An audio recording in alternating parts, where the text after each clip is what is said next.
Every finished piece of pottery goes through a moment that completely changes its future. It's called the Bisque firing.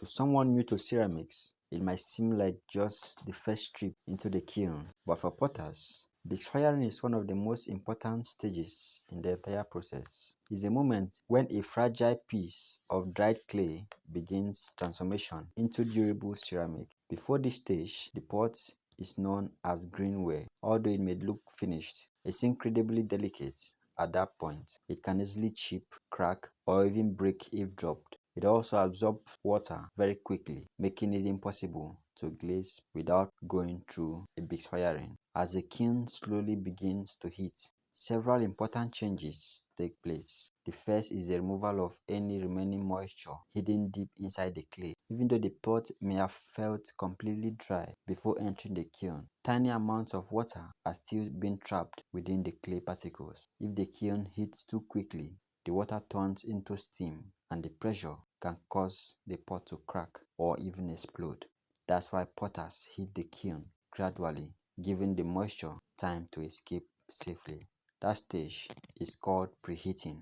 As the temperature continues to rise, something even more remarkable happens. The clay begins to change permanently. Organic materials inside the clay, such as tiny plant particles or natural impurities, burn away.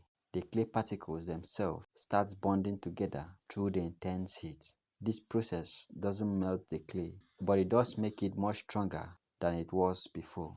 By the end of the big firing, the transformation is complete. The pieces is no longer fragile greenware. It has become Bisqueware. It feels lighter, stronger, and makes a clear ceramic sound when gently tapped. Most importantly, it can now be handled with much greater confidence. Potters can now sand rough edges, clean the surface, and prepare it for glazing without worrying that it will crumble in their hands. Interestingly, Bisqueware still remains porous. This is exactly what potters want. Because it can absorb water, it also absorbs glaze evenly. When glaze is brushed, poured, or dipped into a big-fired pot, the water is quickly drawn into the clay, leaving an even layer of glaze on the surface. Without this porous stage, glazing will be much more difficult. Only after glazing does the pottery return to the kiln for its final glaze firing, where the clay becomes even more stronger and the glaze melts into the smooth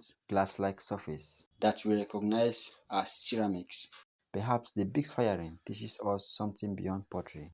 Real transformation often happens in stages. Before a pot reaches its final beauty, it must first become strong enough to continue the journey. It can't skip the process. It can't rush through the heat. Every stage prepares it for the next. The same is often true in life. Growth doesn't happen all at once. We all go through seasons that strengthen us before we are ready for what comes next. Just like a pot entering its first firing, we may not see the transformation while it's happening, but when we emerge, we are no longer quite fragile as we once were. And sometimes that first transformation is the one that makes every future possibility possible.